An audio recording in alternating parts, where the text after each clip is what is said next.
morning and welcome to the VSA Morning Miner. It's Friday the 4th of July and I'm joined by Paul Rankin. Paul, how are you and happy Independence Day? Well, thank you very much. Thank you. And it's also VSA's summer luncheon party this afternoon, so that's good. It is indeed, so we'll keep this brief, but since it is Independence Day, we'll start with whether you've got any comments on the impact on sustainable materials from the big, beautiful bill.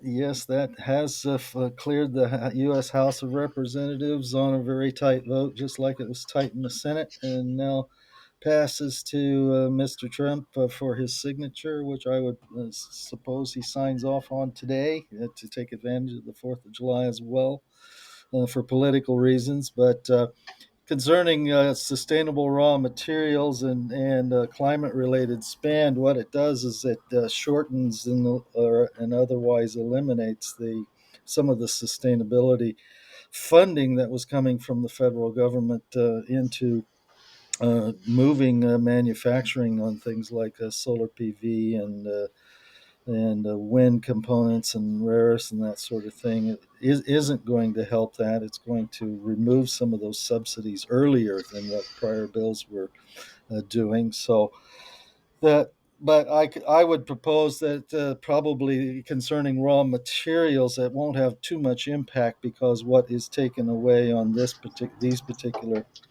spending bills that were previously funded through Democratic actions proposed by the Democrats are now uh, to be funded, I would guess, via defense spending through the Republican agenda. So one way or the other, raw materials themselves, particularly for development of midstream processing or for new mines like in copper in the United States, will still get federal support. It's just going to come from a different hand of the federal coffers, is my view.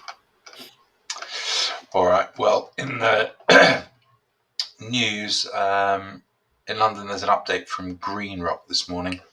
Yes, that's right. greenroc, which is the small company which has a graphite deposit in southern Greenland called Amitsoq, they released their news of what they plan to achieve during the summer season, working season here at Amitsoq. They do intend to take a 15 to 20 ton bulk sample from the lower levels of the old underground mine on the graphite deposit, and there's a twofold purpose for that. First, to get information about the rock mechanics as they are underground, because they do intend to reopen this deposit as an underground mine operation. And second, it'll provide bulk material for processing for graphite concentrate quality determination at this point. In August, they also have their ecological consultants will be on the ground in order to go continue sampling and measurement work toward a 2026 environmental impact assessment on this project. So that is their summer program they plan. Okay. And well, on the ASX M&A,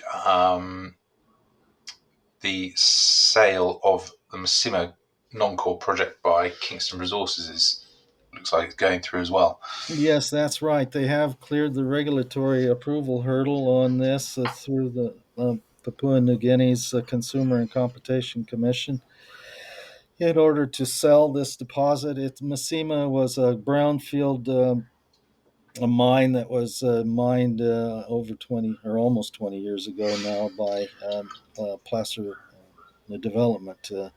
And it exhausted what was then economic on oxide reserves. But Massima's been re-drilled in the known deposits by later parties, as well as some drilling by Kingston, which has determined more oxide material at lower grades than historically, but also transition gold as well. But they just could not move the project forward in due course, though it does contain about 2 million ounces in resources Anyway, they have gotten the clearance to sell it. Now they do have an offer for it for a total of $95 million, of which a $50 million payment now, when the deal completes, would be the first thing in cash to come into Kingston, and they expect that in about 5 days. Kingston therefore moves to a wholly Australia-focused company, of which their focus operation is the restart or formal commercial restart of the Mineral Hill polymetallic mine there in Australia, for which they had been treating some oxide tails and are now going back into underground redevelopment. Okay, and then just to keep everyone updated on the latest in the camel bidding war, Kinterra's challenge, an appeal to the Australian Takeover Panel has been accepted. So that's Camel's proposed placement is going to be investigated. None of those shares are going to be issued by New World Resources to Camel for at least 2 months until that has been fully investigated. So I don't know whether that means that nothing else can happen or whether it gives a clear run for other parties. All right, Paul, thanks very much. We'll see you later. Very good. See you next week.